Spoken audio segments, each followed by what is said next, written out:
بسم الله الرحمن الرحيم. الرحمن علم القرآن.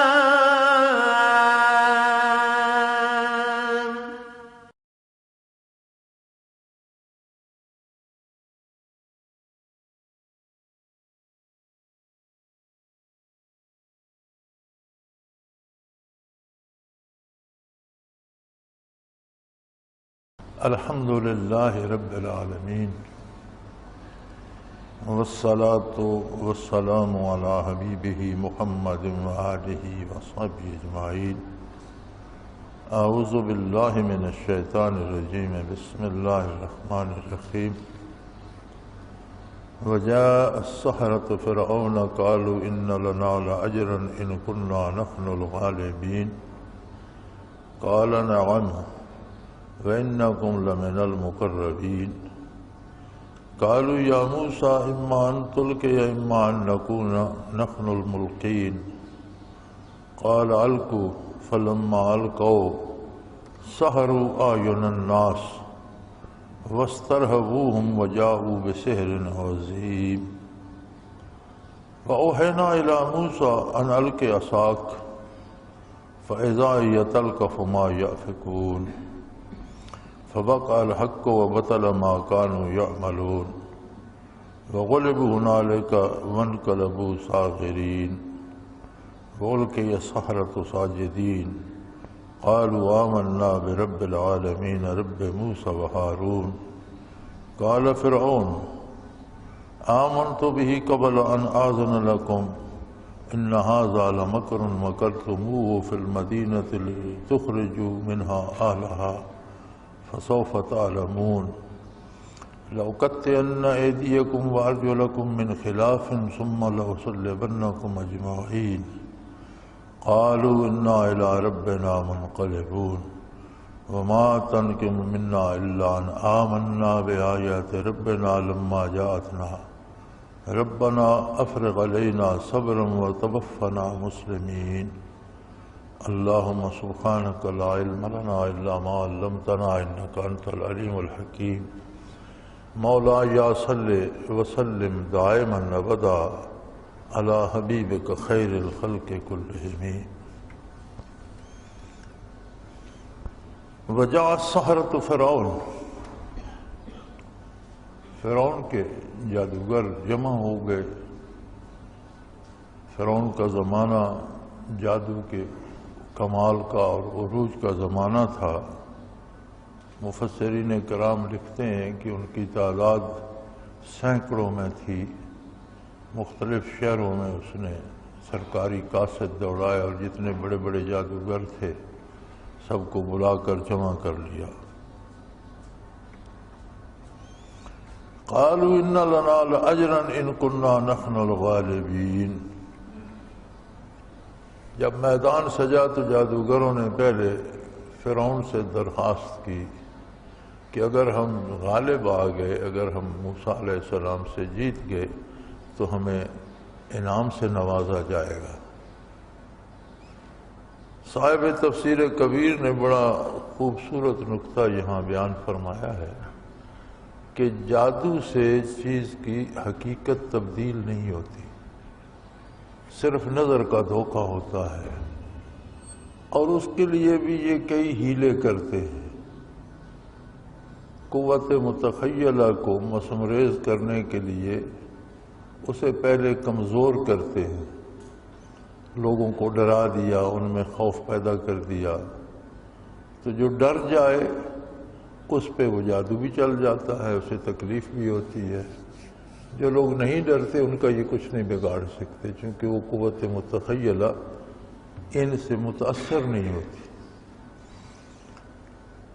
تو صاحب تفسیر کبیر فرماتے ہیں کہ اگر جادو کے اثر سے چیزیں بدل سکتی ہیں، اگر واقعی یہ لکڑیوں کے اور رسوں کے سانپ بنا سکتے تو پھر یہ مٹی کا سونا بھی بنا سکتے تھے. پھر انہیں فرعون سے انعام لینے کی کیا ضرورت؟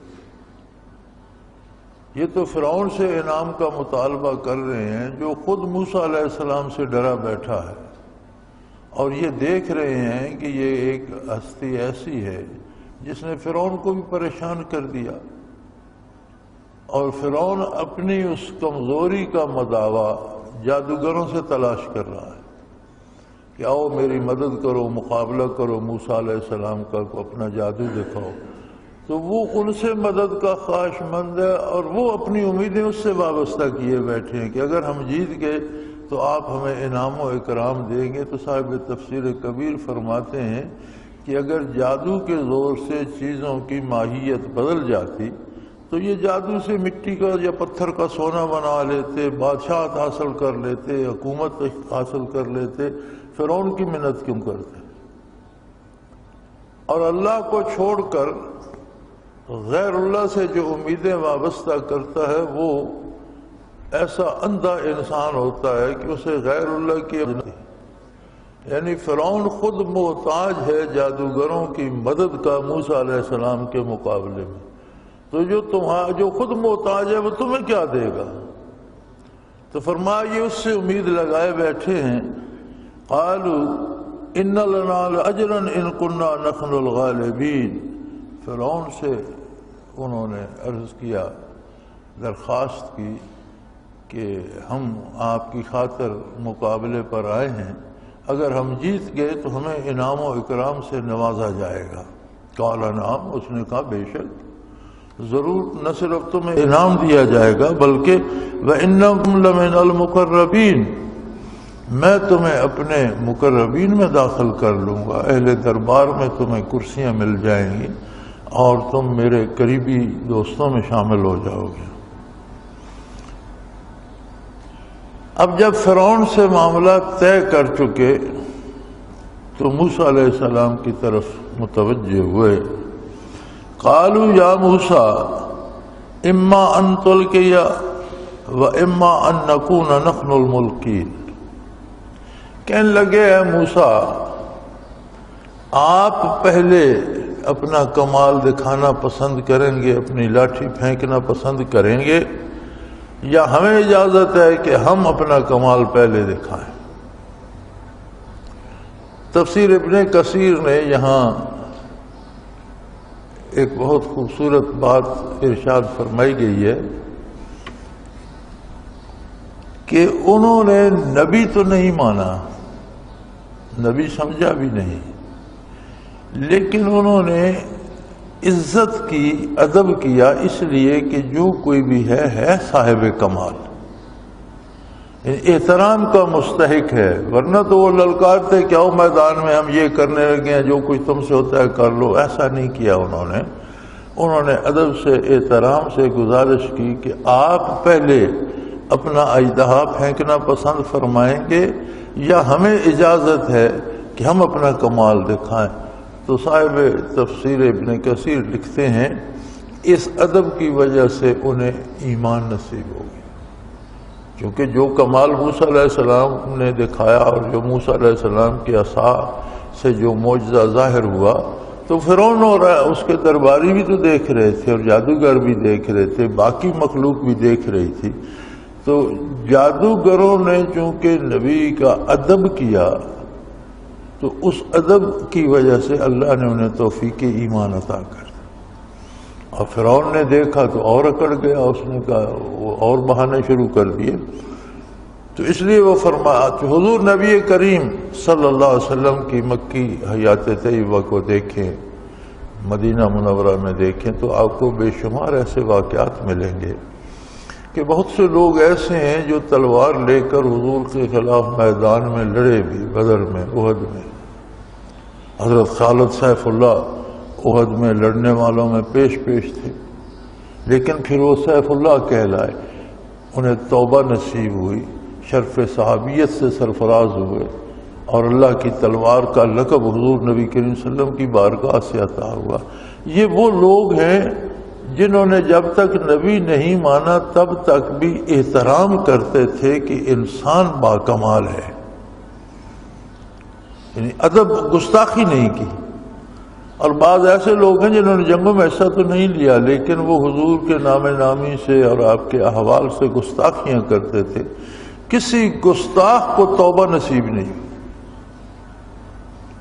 یہی حال اہل اللہ کا ہوتا ہے با ادب با مراد، بے ادب بے مراد۔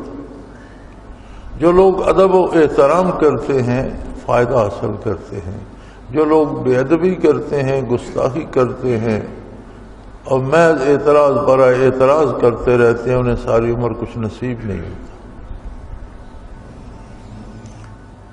قالوا یا موسیٰ اما ان تلقی و اما ان نکون نحن الملقین، انہوں نے عرض کی یا موسیٰ آپ پہلے عصا ڈالنا پسند فرمائیں گے یا ہمیں اجازت ہے ہم اپنی لکڑیاں اور رسے اور لاٹھیاں اور وہ پہلے ڈال دیں؟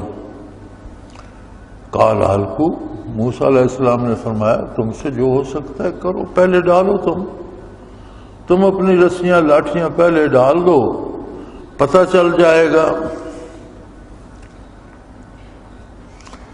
فلما القوا سحروا اعین الناس واسترهبوهم وجاءوا بسحر عظیم۔ یہاں جادو کی حقیقت قرآن حکیم نے بیان فرما دی۔ آج کل بھی بڑا زور ہے جادو کا اور کالے جادو کا، اور پتہ نہیں کالا کون ہوتا ہے، سفید جادو تو جادو ہوتا ہے، یہ کو آج کل اصطلاح بن گئی ہے یہ کالا جادو ہے، اور پتہ نہیں سفید تو میں نے آج تک سنا نہیں، تو سفید نہیں ہے تو کالا کہاں سے آ گیا؟ آج تک میں نے تو نہیں سنا کسی نے یہ اصطلاح استعمال کی کہ یہ سفید جادو ہے، تو سفید نہیں ہے تو کالا اکیلا کہاں سے آ گیا؟ دنیا میں تو ہر چیز جوڑا جوڑا ہے۔ تو یہ محض لوگوں کا وہم ہے۔ جادو کیا ہوتا ہے؟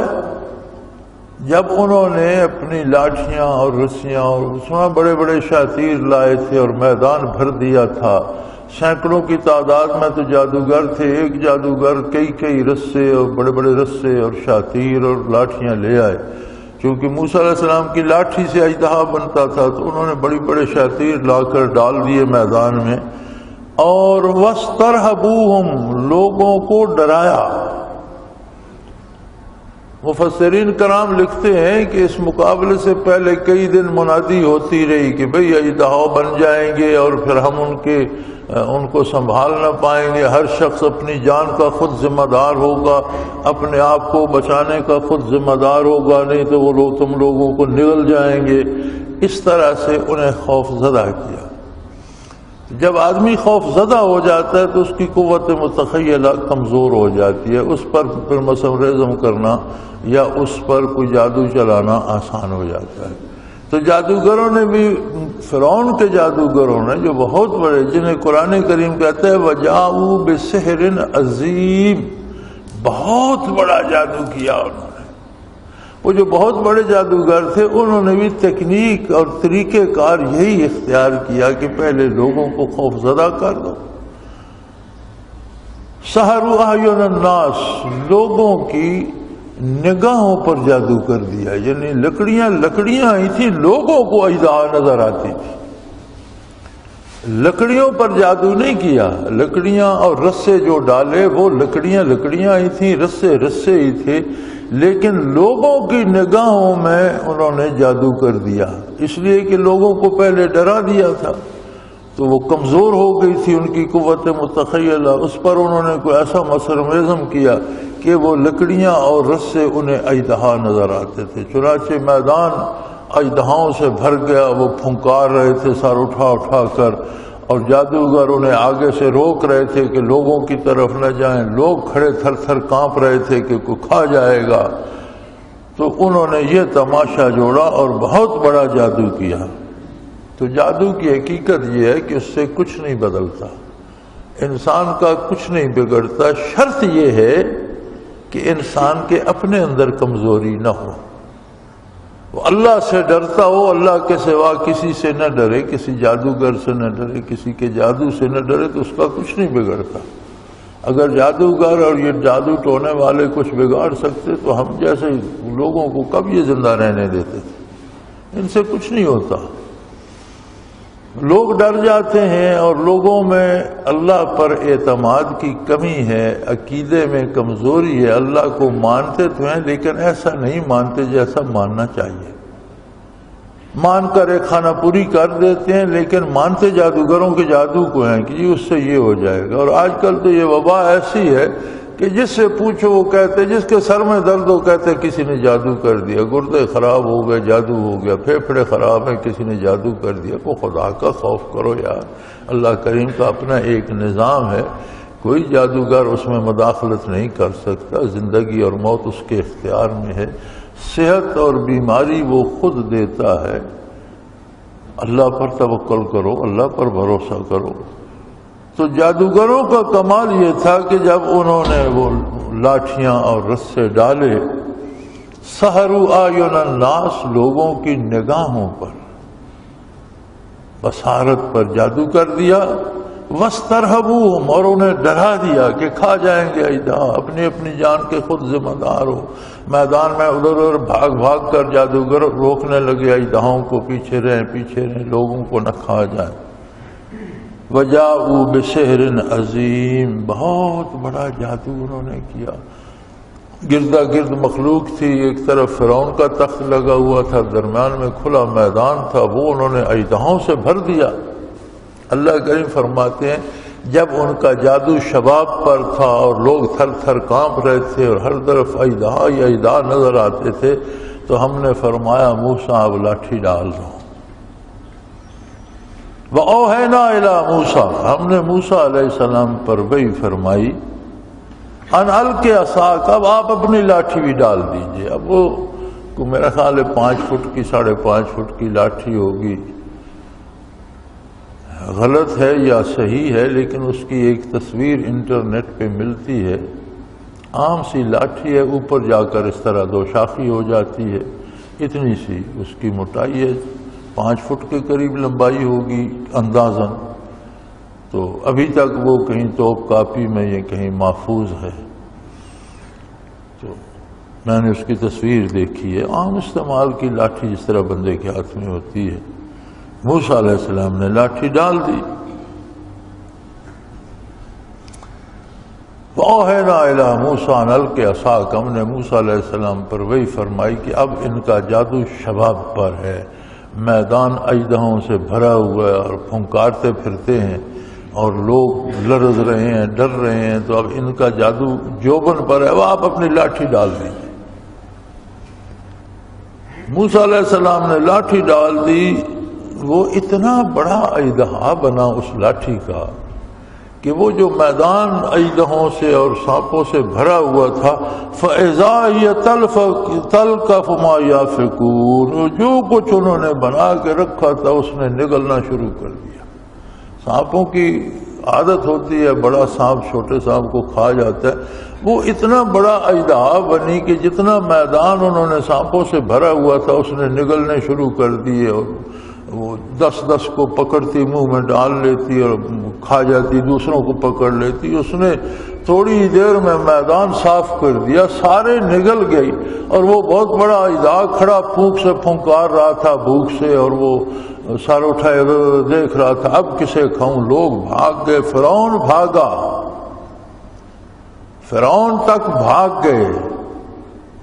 موسیٰ علیہ السلام نے جب اس پہ ہاتھ رکھا تو پھر وہی 5 فٹ کی لاٹھی تھی، اور اتنی موٹی تھی، اتنے وہ شاتیر، اتنی لکڑیاں، اتنے رسے، وہ سارا کچھ نگل کے اس کے حجم میں کوئی فرق نہیں پڑا، چونکہ یہ معجزہ تھا، وہ جادو تھا۔ حضرت رحمۃ اللہ تعالی علیہ یہاں یہ نقطہ بیان فرمایا کرتے تھے کہ جادوگروں نے یہ دیکھا کہ اگر جادو ہوتا تو یہ بڑا جادوگر چھوٹے جادوگر کے جادو کو باطل کر دیتا ہے۔ ہم نے لوگوں کو دکھائی تھی کہ یہ لکڑیاں، یہ رسیاں اژدہا بن گئی ہیں، یہ جادو کرتے تو ہمارا جادو ختم ہو جاتا اور لوگوں کو لکڑیاں اور رسیاں نظر آنے لگتی۔ لیکن یہ کیا بات ہوئی کہ ایک 5 فٹ کی عام ہاتھ کی لاٹھی نے اتنی لکڑیاں، اتنے رسے، سارا کچھ نگل لیا، اور انہوں نے پکڑی تو پھر لاٹھی کی لاٹھی ہے۔ یہ اللہ ہی کر سکتا ہے، یہ جادو کا کام نہیں، یہ شخص اللہ کا نبی ہے، یہ جادوگر نہیں، اور یہ معجزہ ہے، یہ جادو نہیں، لہذا وہ ایمان لے آئے۔ فَوَقَعَ الْحَقُّ وَبَطَلَ مَا كَانُوا يَعْمَلُونَ، حق واقعہ ہو گیا، حق سامنے آ گیا، اور جو کچھ انہوں نے کیا تھا وہ باطل ہو گیا، وہ ضائع ہو گیا، اس کی کوئی حیثیت نہ رہی۔ وَغُلِبُوا هُنَالِكَ وَانقَلَبُوا صَاغِرِينَ، اور وہ ہار گئے اور ذلیل ہوئے پوری مخلوق کے سامنے، ہار بھی گئے، شکست بھی ہوئی انہیں، وَانقَلَبُوا صَاغِرِينَ، اور وہ جو مخلوق جمع کر رکھی تھی اس کے سامنے ذلیل بھی ہو گئے، رسوا بھی ہو گئے۔ لیکن کمال یہ ہوا کہ وَأُلْقِيَ السَّحَرَةُ ساجدین، اُلْقِيَ السَّحَرَةُ ساجدین، جادوگر سجدے میں گر گئے۔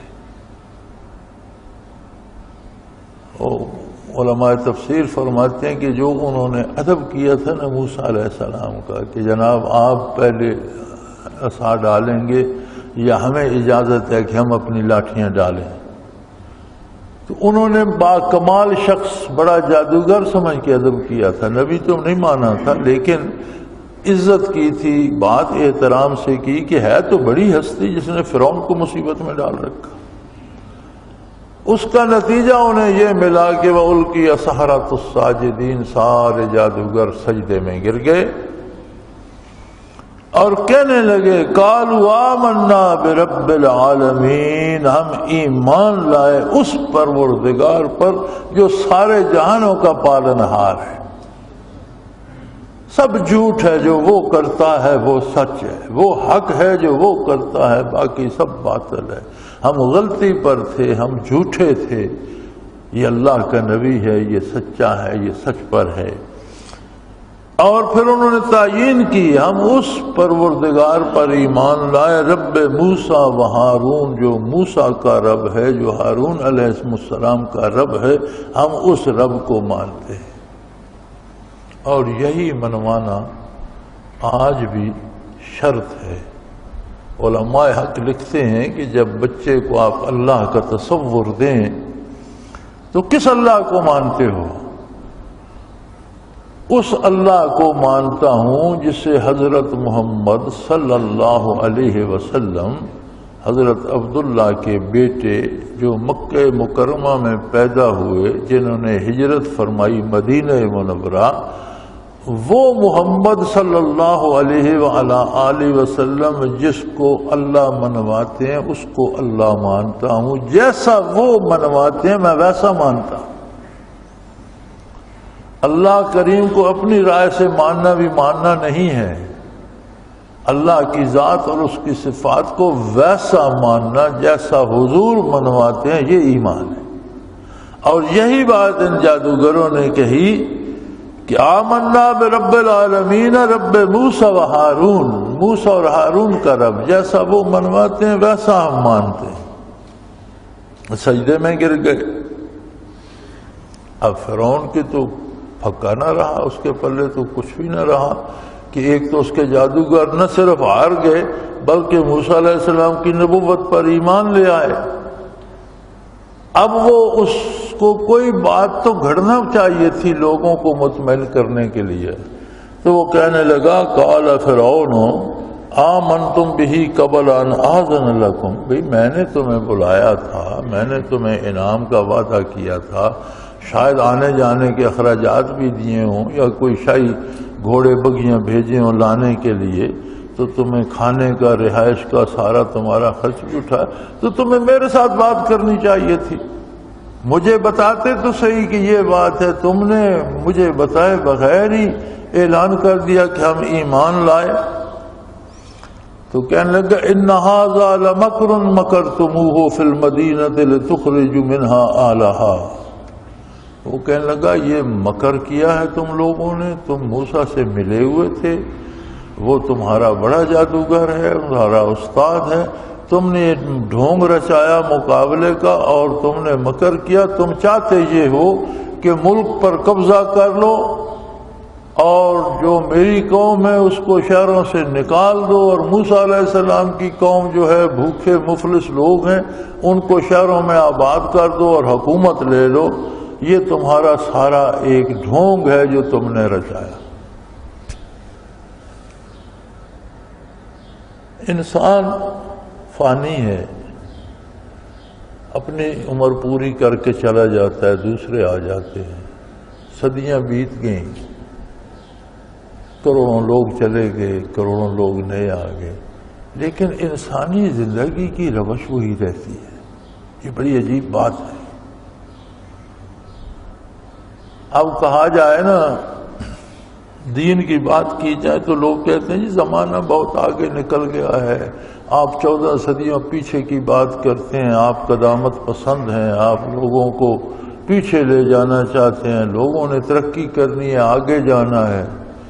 14 صدیاں پہلے کیا تھا اور آج کیا بدل گیا؟ کیا اس وقت لوگوں کو بھوک لگتی تھی، آج نہیں لگتی؟ لباس کی ضرورت تھی، آج نہیں ہے؟ کاروبار ضرورتوں کے لیے سفر کرتے تھے، آج نہیں کرتے؟ کیا بدلا ہے؟ کیا اس وقت لوگ گھر نہیں بناتے تھے، بیوی بچے نہیں پالتے تھے؟ کچھ بھی نہیں بدلا۔ وسائل بدلتے رہتے ہیں، یہ اللہ کی حکمت ہے۔ اس زمانے کے وسائل اور تھے، آج کے اور ہیں۔ وسائل بدلنے سے، ذرائع بدلنے سے مقصد تو نہیں بدلتا، حالات تو وہی ہیں آج بھی۔ اچھا، فرعون نے جو بات کی تھی کہ یہ تمہاری سازش ہے اور تم عوام کو گمراہ کرنا چاہتے ہو، اس کا ترجمہ کیا جائے نا، ھذا لمکر مکرتموہ فی المدینۃ لتخرجوا منہا اہلہا، تم نے یہ سارا مکر اس لیے کیا ہے کہ لوگوں کو شہروں سے، گھروں سے نکال دو۔ آج کی زبان میں آپ کہیں گے کہ عوام کو گمراہ کر دو۔ آج دیکھ لو، ہمارا جو سیاستدان جھوٹ بولنا چاہتا ہے کہتا ہے عوام کی خاطر ہم یہ کر دیں، عوام کی خاطر ہم وہ کر دیں، عوام کی بھلائی کے لیے یہ ہو رہا ہے۔ یار اتنا زمانہ بدل گیا، وہ فرعون کا جملہ لوگوں کو بھولا تو نہیں؟ لوگ آج بھی وہی کہتے ہیں جو فرعون نے کہا تھا کہ تم عوام کو گمراہ کر رہے ہو، تم عوام کو ذلیل کرنا چاہتے ہو، تم عوام کو گھروں سے نکالنا چاہتے ہو۔ کیا آج کے سیاستدان بھی یہ نہیں؟ مطلب اپنا سنوارتے ہیں، نعرہ یہ ہوتا ہے کہ عوام کے ساتھ یہ ظلم ہو رہا۔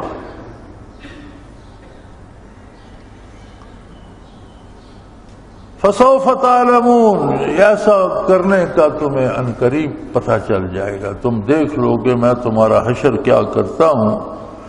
اس نے بڑی سخت سزائیں ان کے لیے تجویز کی، کہنے لگا لَأُقَطِّعَنَّ أَيْدِيَكُمْ وَأَرْجُلَكُمْ مِنْ خِلَافٍ، میں تمہارے ایک طرف کے ہاتھ کٹوا دوں گا اور دوسری طرف کے پاؤں کٹوا دوں گا، اور پھر تمہارے اس ٹنڈے بدن کو ثُمَّ لَأُصَلِّبَنَّكُمْ أَجْمَعِينَ، تم سب کو پھر میں سولیوں پہ لٹکوا دوں گا، اور تمہیں پتہ چل جائے گا کہ اس کی سزا کیا ہے۔ بڑی سخت سزا تجویز کی اس نے۔ اب ان کا رد عمل کیا تھا؟ یہ جادوگر تھے، لاٹھیاں ڈالنے تک موسیٰ علیہ السلام کا احترام تو کیا، لیکن بڑا جادوگر سمجھ کے نبی نہیں مانا تھا۔ نبی مانتے تو پھر تو مقابلے میں نہ آتے، لیکن جب مانا تو انہیں کسی نے نہ کلمہ سکھایا، نہ آخرت کا تصور دیا، نہ انہیں موسیٰ علیہ السلام کا واعظ سنا، نہ انہوں نے کوئی کتاب پڑھی، لیکن وہ کہنے لگے قالوا انا الی ربنا منقلبون، کہنے لگے ارے بے وقوف، تو سولی دے دے گا، ہاتھ پاؤں کاٹ دے گا تو ہم شہید ہو جائیں گے، اپنے پروردگار کی بارگاہ میں چلے جائیں گے۔ آخرت میں دوسری جگہ جہاں یہ تذکرہ ملتا ہے وہاں آخرت کی بہت سی باتیں انہوں نے کی کہ جو مجرم بن کر جائے گا اسے سزا ملے گی، جو اللہ کی اطاعت کرتے ہوا جائے گا اللہ اسے اپنے انعامات سے نوازیں گے۔ تو یہ اتنا علم، موت ما بعد الموت، حیات بعد الموت، عذاب و ثواب، یہ انہوں نے کہاں سے سیکھا؟ علم کے ذرائع میں سب سے مضبوط ذریعہ جو علم کے مختلف ذرائع ہیں، صوتی ذریعہ ہے، آپ تقریر کرتے ہیں، میں تقریر کر رہا ہوں، آپ سن رہے ہیں، ایک علم آپ تک پہنچ رہا ہے۔ آپ بات کرتے ہیں، میں سنتا ہوں، کچھ معلومات مجھ تک پہنچتی ہیں، یہ صوتی ذریعہ ہے۔ ایک ذریعہ ہوتا ہے بصری، یعنی آپ لوگوں کو نقشے تصویریں دکھاتے ہیں، وہ بات سمجھ جاتے ہیں کہ یہاں یہ شہر ہے، یہاں یہ پہاڑ ہے، یہاں یہ جھیل ہے، یہاں سے راستہ جاتا ہے، یہاں پل ہے، یہ آبادی ہے، یہ جنگل ہے. یہ ہوتا ہے بصری ذریعہ تعلیم، علم حاصل کرنے کا نظری ذریعہ، نظر سے علم حاصل کیا جاتا ہے، آواز سے حاصل کیا جاتا ہے، تقریر سے. ایک ہوتا ہے تحریری، آپ کتاب پڑھتے ہیں، تحریر پڑھتے ہیں، اس سے آپ کو علم ملتا ہے. یہ سارے حصول علم کے مختلف ذرائع ہیں، لیکن سب سے مضبوط ذریعہ علم وہ ہے کہ جب کسی کا دل نبی کے قلب اثر سے مل جاتا ہے، پوری طرح متوجہ ہو جاتا ہے اس کی طرف، تو اس سے جو انوارات آتے ہیں ان میں بھی علم آتا ہے. یہ سب سے مضبوط ذریعہ ہے. نبی کے قلب پر وہی وارد ہوتی ہے، نبی اللہ سے علم حاصل کرتا ہے، نبی کا دماغ بھی نبی کا دماغ ہوتا ہے. جس طرح نبی مخلوق میں عالی مرتبہ ہوتا ہے، اسی طرح نبی کا دماغ بھی مخلوق میں عالی مرتبہ ہوتا ہے، لیکن وہی نبی کے دماغ پہ نہیں آتی، دل پہ آتی. اللہ قلب کا، آپ کے قلب اطہر پر وہی نازل ہوئی. تو قلب نبوت مخزن ہوتا ہے علوم الہیہ کا. جس کے دل میں خلوص ہو اور ایمان پورے یقین اور قوت یقین کے ساتھ نصیب ہو، تو اس کے قلب کا رخ قلب اطہر نبی کی طرف ہو جاتا ہے، اور قلب نبوت سے علوم مترشح ہوتے ہیں اس علم پر. یہ جادوگروں نے جو آخرت کے علوم حاصل کیے، یہ قلب موسوی سے ان کے دلوں پر آئے. کسی نے صوتی ذریعہ استعمال نہیں کیا، کسی نے بصری ذریعہ استعمال نہیں کیا، کسی نے انہیں کوئی کتاب نہیں پڑھائی. جب دل اس طرف خلوص سے متوجہ ہو گئے تو آنے واحد میں برزخ، آخرت، عذاب، ثواب، بخشش، گرفت، نیکی، بدی، وہ سارا علم ان کو نصیب ہو گیا. تو انہوں نے کہا بھئی کوئی عرض نہیں، اگر تم سمجھتے ہو کہ تم ہماری جان لے کر کامیاب ہو جاؤ گے تو تمہاری غلط فہمی ہے. کامیاب تو ہم ہوں گے کہ شہید ہو کر اللہ کی بارگاہ میں حاضر ہو جائیں گے. تو ادب نبوت کا، ادب و احترام نبوت کا یہ انعام ہے کہ صبح کے سورج نے جن لوگوں کو فرعون کا جادوگر دیکھا تھا،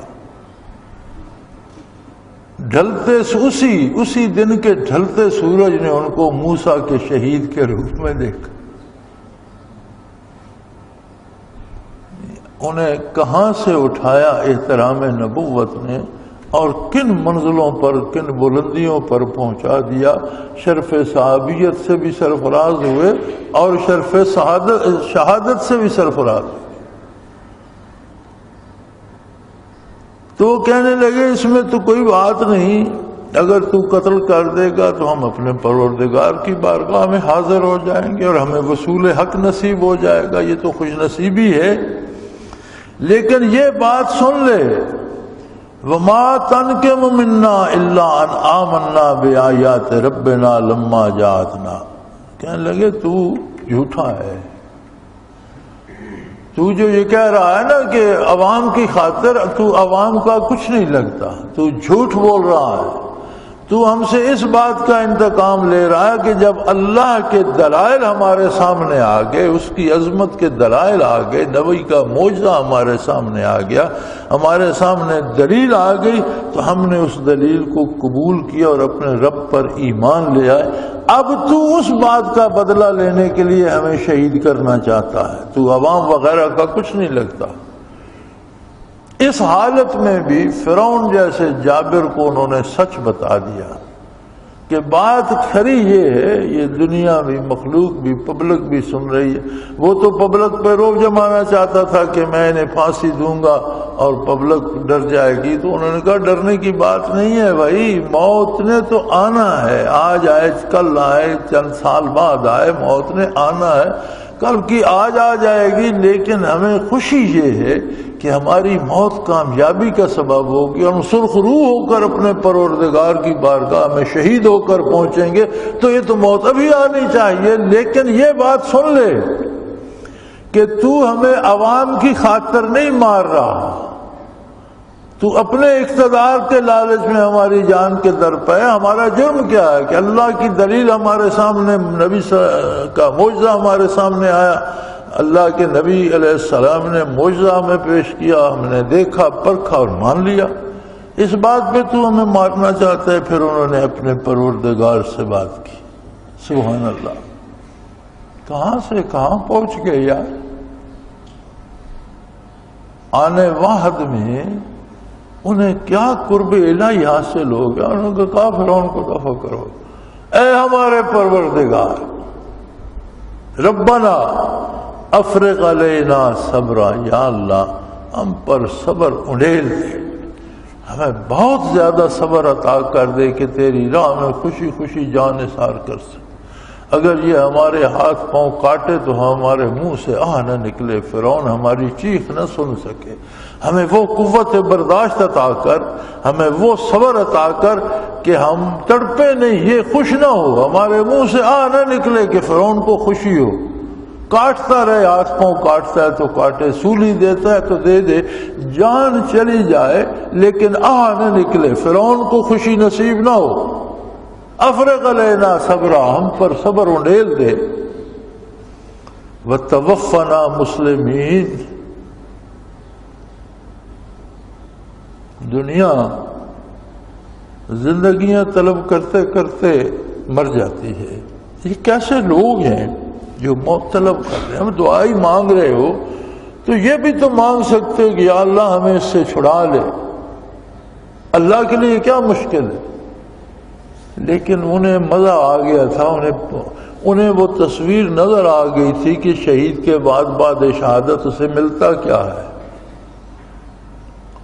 اکثر علماء نے لکھا ہے کہ اللہ نے برزخ ان پہ منکشف کر دیا تھا، تو وہ کہتے یار ہاتھ کاٹ، پاؤں کاٹ، گردن کاٹ، جو کرنا ہے کر، ہمیں وہاں پہنچنے دے، ہمیں جلدی اللہ وہاں لے جائے، مزہ تو وہاں ہے۔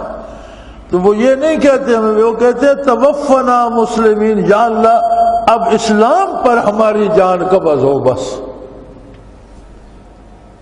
ایک تو ہمیں صبر عطا کر دے کہ ہماری آہ نہ نکلے، چیخ نہ نکلے، فرعون یہ نہ سمجھے میں نے بڑا کمال کر دیا، فرعون کو خوشی نصیب نہ ہو، اور دوسرا یہ نہ ہو کہ مرتے دم بھی کوئی غلطی ہو جائے، کوئی کلمہ غلط نکل جائے، اور وہ بات جس کے لیے ہم جان دے رہے ہیں وہ ہاتھ سے نہ چلی جائے۔ اللہ ہم پر یہ مہربانی فرما، ہمیں موت اسلام پر دے۔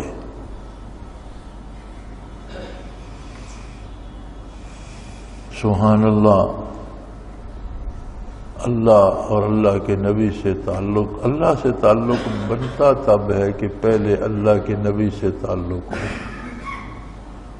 اللہ کی ذات اور اس کی صفات کی شناخت دینے والا اللہ کا نبی اور اللہ کا رسول ہوتا ہے۔ اگر اللہ کے نبی پر ایمان کوئی نہیں لاتا تو اللہ پر کیا لائے گا؟ اسے پتہ ہی نہیں اللہ کی ذات کیسی ہے، اس کی صفات کیسی ہے۔ تو اللہ کے نبی سے قلبی تعلق ہو جائے تو آنے واحد میں بندہ کہاں سے کہاں پہنچ جاتا ہے، اور کتنی اس میں خود اعتمادی آ جاتی ہے کہ فرعون کے سامنے اللہ کو پکار رہے ہیں کہ اللہ اب تیرے ساتھ ہے ہمارا معاملہ، اس کو تو ہم نے جھوٹا کر دیا، اس کو بتا دیا کہ تو جھوٹ بول رہا ہے، تو غلط کہہ رہا ہے، تجھے یہ عوام کی محبت کے دعوے کر رہا ہے، یہ غلط ہے، تو ہم سے انتقام لینا چاہتا ہے صرف اس بات کا کہ نبی علیہ السلام کا معجزہ دیکھ کر ہم ایمان کیوں لائے۔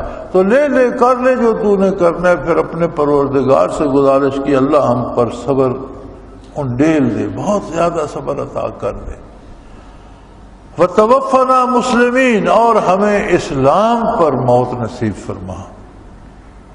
وقال الملأ من قوم فرعون اتذر موسى وقومه ليفسدوا في الارض ويذرك والى آلهتك قال سنقتل ابناءهم ونستحيي نساءهم وانا فوقهم قاهرون۔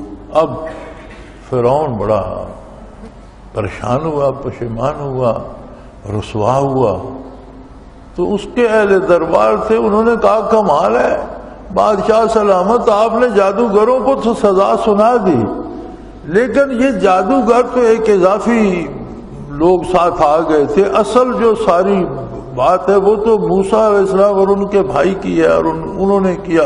اتذر موسیٰ وقومہ، آپ موسیٰ اور اس کی قوم کو کچھ نہیں کہیں گے جو اصل فساد کی جڑ ہیں، جنہوں نے سارا یہ تماشا بنا دیا؟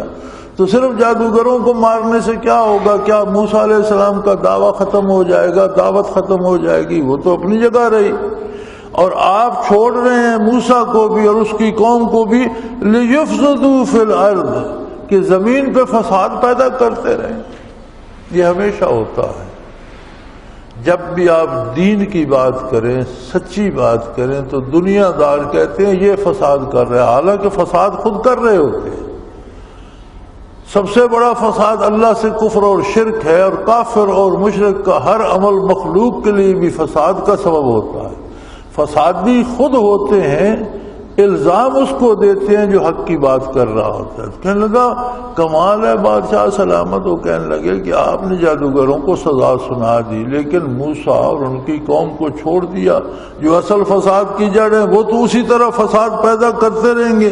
وَيَذَرَكَ وَآلِهَتَكَ، وہ آپ کو بھی چھوڑ دیں گے اور آپ کے معبودوں کو بھی نہیں مانیں گے۔ یہ عجیب انہوں نے بنا رکھا تھا کہ فرعون کو بھی سجدے کرتے تھے اور فرعون بتوں کو بھی پوجتا تھا۔ کمال انہوں نے کوئی عجیب گورکھ دھندا بنا رکھا تھا کہ فرعون بھی سجدے کرواتا تھا، اسے بھی وہ الہ مانتے تھے، اور لوگ بتوں کو بھی سجدے کرتے تھے۔ خود فرعون نے بھی محل میں بت بنا کے کھڑے کر رکھے تھے، ان کو سجدے کرتا تھا۔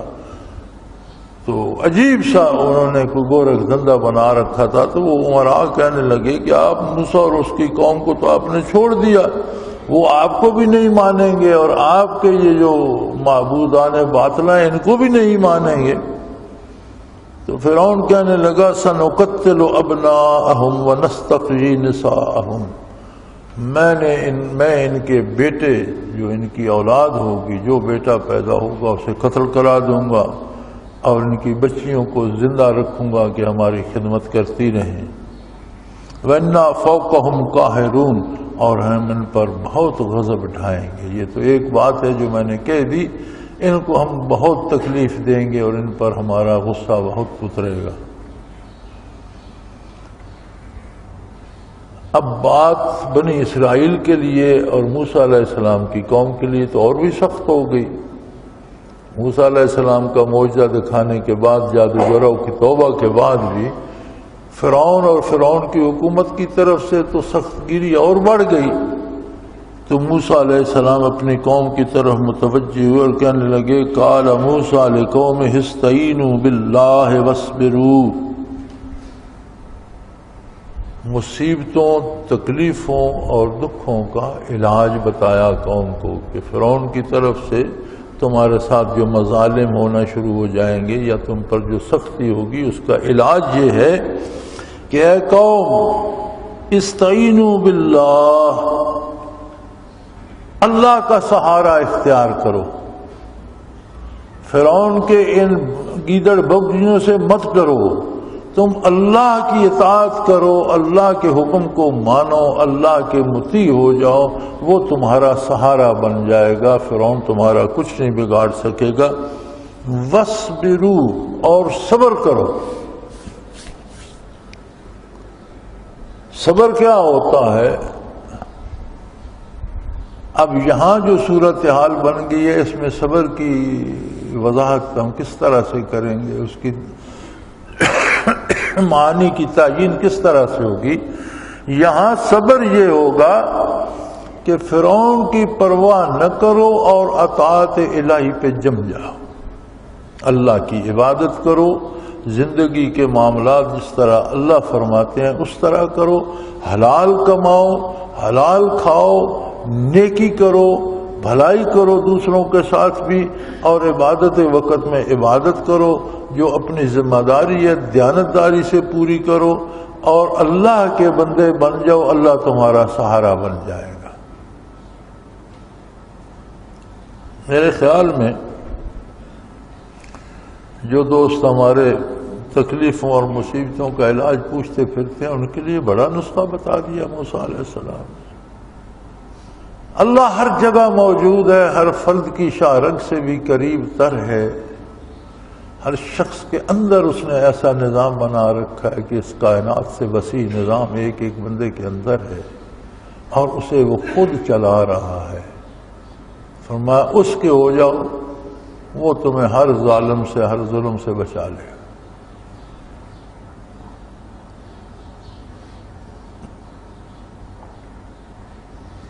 قال موسیٰ لقومہ، موسیٰ علیہ السلام نے اپنی قوم سے فرمایا استعینوا باللہ، اللہ سے مدد مانگو، اللہ پر بھروسہ کرو، اللہ کو اپنا سہارا بنا لو۔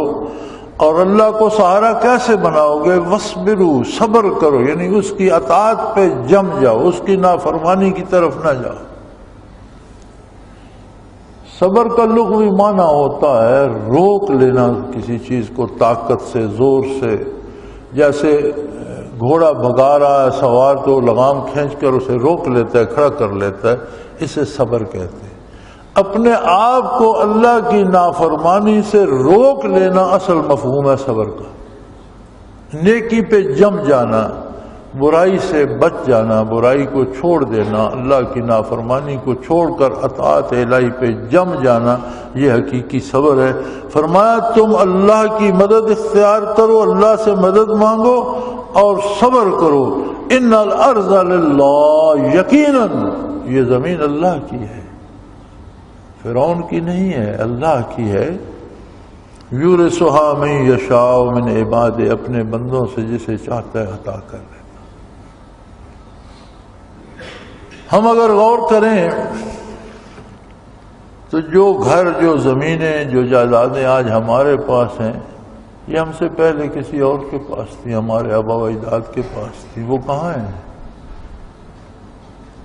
انہوں نے شاید کہاں سے لی تھی، ان سے پہلے کسی اور کے پاس تھی۔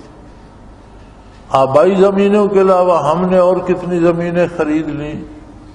کیا یہ ہمیشہ ہماری رہیں گی؟ جب ہم نہیں رہیں گے تو ہماری کب رہیں گی؟ یہ سب اللہ کا مال ہے، وہ جسے چاہتا ہے اسے دے دیتا ہے۔ جب تک تمہارے پاس ہے اسے اللہ کے حکم کے مطابق استعمال کرو۔ تمہارے خیال میں ملک فرعون کے پاس ہے تو فرعون کا ملک نہیں ہے، ملک اللہ کا ہے، زمین اس کی ہے، جسے چاہے اس کا مالک بنا دیتا ہے۔ تم اللہ کا جو ہے دامن، اللہ کے دین کا، اللہ کے نبی کا مضبوطی سے تھامے رہو۔ زمین اس کی ہے، فرعون سے لے کر تمہیں دینے پہ قادر ہے۔ وہ بنی اسرائیل تو یہ سوچ بھی نہیں سکتے تھے، اتنے کمزور تھے کہ انہیں تو کوئی مزدوری بھی نہیں دیتا تھا، ان سے تو ہمیشہ بگار لی جاتی تھی اور کھانے کو جھوٹا موٹا دے دیا۔ لیکن موسیٰ علیہ السلام نے فرمایا اگر اللہ کی اطاعت کرو گے تو اللہ فرعون سے ملک لے کر تمہیں دینے پہ قادر ہے۔ وَالْعَاقِبَةُ لِلْمُتَّقِينَ، یہ فیصلہ ہو چکا ہے کہ زمین بھی اس کی ملکیت ہے، جسے چاہے عطا کر دے، اور عاقبت کا تو فیصلہ ہو چکا کہ عاقبت ان کے لیے ہے جو اللہ کے ساتھ اپنا ایمان کا رشتہ استوار کر لیتے ہیں اور پھر اس رشتے کو نبھاتے ہیں، خلوص دل سے اللہ اور اللہ کے نبی کی اطاعت کرتے ہیں۔ وہ بیچارے کمزور لوگ تھے، کئی نسلوں سے مار کھاتے آ رہے تھے، 300-400 سال سے فرعون مصر کی مار کھا رہے تھے، تو ان میں ابھی وہ ہمت نہیں آئی تھی تو وہ کہنے لگے قالوا اوذینا من قبل ان تاتینا ومن بعد ما جئتنا، وہ کہنے لگے یار موسیٰ کوئی فرق نہیں پڑا، آپ مبعوث نہیں ہوئے تھے تو ہم پر مظالم کے پہاڑ توڑے جاتے تھے، آپ آ گئے تو ہم پر وہی ظلم کے پہاڑ ٹوٹ رہے ہیں، کیا فرق پڑا آپ کے آنے یا نہ آنے سے؟ یہ فرق ہوتا ہے دنیا دار کے تجزیے میں۔ جادوگروں کو خلوص کے ساتھ ایمان نصیب ہوا تو انہیں اپنی موت میں کامیابی نظر آئی۔ ہاتھ پاؤں اس نے کہا کاٹ دوں گا، انہوں نے کہا کوئی بات نہیں، تو اس سے جو ہو سکتا ہے کر لے، کوئی اس سے کوئی فرق نہیں پڑے گا۔ نتیجہ یہ ہوگا کہ انا الی ربنا لمنقلبون، ہم سرخرو ہو کر اپنے پروردگار کے ہاں پہنچ جائیں۔ اب یہ جو قوم ہے اپنے سامنے یہ معجزات یہ بھی دیکھ رہے ہیں، بنی اسرائیل بھی دیکھ رہے ہیں، لیکن انہیں شکوہ یہ ہے، اور یہ شکوہ بھی عام ہے، آج بھی بڑا عام ہے۔ آج بھی لوگ کہتے ہیں جی ہمیں اللہ کیا دے رہا ہے، ہم تو جب سے پیدا ہوئے ہم تو دھکے ہی کھا رہے ہیں، ہمارا اللہ نے کیا کیا۔ یہ لوگ آج بھی کہتے ہیں، صرف بنی اسرائیل نے نہیں کہا تھا۔ کون لوگ کہتے ہیں؟ جن کا اللہ پر ایمان کمزور ہے، جن کے دل کا رشتہ نبی کریم کے قلب اطہر سے استوار نہیں ہوا، وہ کلمے بھی پڑھتے رہتے ہیں، نمازیں بھی پڑھتے رہتے ہیں، پوچھو تو کہتے ہیں جی ایسے سے کوئی نہیں ڈٹھا، ہم تو جب سے پیدا ہوئے دھکے ہی کھا رہے ہیں، اور ہمارا تو یہ کام بھی نہیں ہوا، وہ بھی نہیں ہوا، وہ بھی نہیں ہوا۔ یہی وہ بھی کہنے لگے۔ بنی اسرائیل کو جب تلقین کی موسیٰ علیہ السلام نے کہ استقامت علی الدین اختیار کرو، اللہ کا سہارا پکڑو اور جم جاؤ دین، وہ کہنے لگے یار موسیٰ آپ کے آنے سے پہلے بھی ہمیں مار پڑتی تھی اور ذلیل و رسوا تھے، آپ آئے تو بھی ہمیں مار ہی پڑ رہی ہے اور ذلیل ہو رہے ہیں، تو کیا فرق پڑا؟ قال عسى ربكم من يهلك عدوكم، موسیٰ علیہ السلام نے فرمایا گھبراؤ نہیں، یہ تمہارے پروردگار کے کام ہے اور وہ بہت جلد تمہارے دشمن کو تباہ کر دے گا، فرعون اور اس کی طاقت کو برباد کر دے گا، وَيَسْتَخْلِفَكُمْ فِي الْأَرْضِ، اور تمہیں زمین میں اپنی نیابت عطا کر دے گا۔ گھبراتے کیوں؟ انسانی دماغ بھی عجیب ہے، کمال ہے۔ یعنی جب اللہ کا نبی تم سے وعدہ فرما رہا ہے کہ فرعون اور اس کے لو لشکر تباہ ہو جائیں گے، یہ حکومت، یہ ریاست، یہ سلطنت اللہ تمہیں دے دے گا، فَيَنْظُرَ كَيْفَ تَعْمَلُونَ، اور پھر دیکھے گا کہ تم کیا کرتے ہو۔ سلطنت ہو، ریاست ہو، ہر بندہ، نبی کریم صلی اللہ علیہ وسلم کا ارشاد ہے کلکم رائن وَكُلُّكُمْ مَسْئُولٌ عَنْ رَعِيَّتِهِ أَوْ كَمَا قَالَ رسول اللہ صلی اللہ علیہ وسلم، تم میں سے ہر بندہ بادشاہ ہے، حکمران ہے، کوئی اپنے گھر میں، کوئی 10 گھروں پر، کوئی اپنی برادری میں، جو گھر میں بھی نہیں ہے وہ اپنی جان پر، تو اس کی حکومت اپنے آپ پر تو ہے۔ ہر آدمی کی ایک ریاست، ایک سلطنت ہے جس پر اس کا اختیار ہے، جہاں تک اس کا اختیار ہے وہاں تک اس سے میدان حشر میں پرسش ہو۔ تو فرمایا اللہ قادر ہے، تمہارا پروردگار قادر ہے، وہ فرعون سے حکومت لے لے گا، اسے تباہ کر دے گا، اسے ہلاک کر دے گا، اور تمہیں زمین پہ اپنی نیابت دے دے گا۔ گویا حکومت اور اقتدار نیابت الہی ہوتی ہے کہ اللہ کی مخلوق پر اللہ کے احکام نافذ کیے جائیں، اور پوری دیانتداری سے، چونکہ خلیفہ جو ہوتا ہے وہ اپنے اختیار نہیں رکھتا، جس کا خلیفہ ہوتا ہے اس کے احکام کی تنفیذ اس کی ذمہ داری ہوتی ہے۔ تو انسان زمین میں جتنا اختیار رکھتا ہے یہ اسے خلافت الہیہ ہے اس کے پاس، اسے یہ دھیان رکھنا چاہیے کہ جہاں تک اس کی بات چلتی ہے وہ اللہ کی بات اللہ کے حکم کے مطابق نافذ کرے۔ فرمایا پھر دیکھے گا تم کیا کرتے ہو، اگر اطاعت کرو گے انعام پاؤ گے، اگر اس کے بعد تم بھی نافرمانی کرو گے تو فرعون تباہ ہو سکتا ہے، تم بھی نہیں بچو گے۔ اپنے سے پہلوں کا حشر دیکھ کر، اپنے سے پہلوں کی بات دیکھ کر بندے کو اپنے حالات اور اپنے معاملات کا اندازہ کر لینا چاہیے۔ وآخر دعوانا ان الحمدللہ رب العالمین۔ اللہ اللہ اللہ اللہ اللہ اللہ اللہ اللہ۔ حضرت امیر محمد اکرم آبان مد ذلہ العالی دارالعرفان منارہ ضلع چکوال میں سالہ سال سے قرآن و حدیث کے اوپر خطابات کر رہے ہیں اور سلسلہ نقشبندیہ اویسیہ کے مطابق لوگوں کو ذکر الہی کی تربیت دے رہے ہیں۔ وہ قرآن پاک کی تفسیر ترتیب وار بیان کر رہے ہیں۔ تفسیر قرآن کو وہ موجودہ ملکی اور بین الاقوامی حالات کے مطابق بیان کرتے ہیں۔